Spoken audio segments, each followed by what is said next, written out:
Scan this. Sovi is here. Let's level up. Calculating the minimum sample size for a survey is actually super simple. Watch this quick breakdown to master the margin of error formula in 60 seconds flat.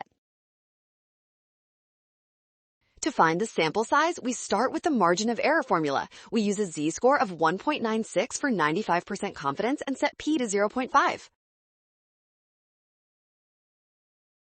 Now we isolate n by squaring both sides and rearranging the terms. This gives us n equals 1.96 divided by 0.05 squared times 0.2. Since we cannot survey a fraction of a person, we must round up to the next whole number to ensure the margin of error stays within our 5% limit.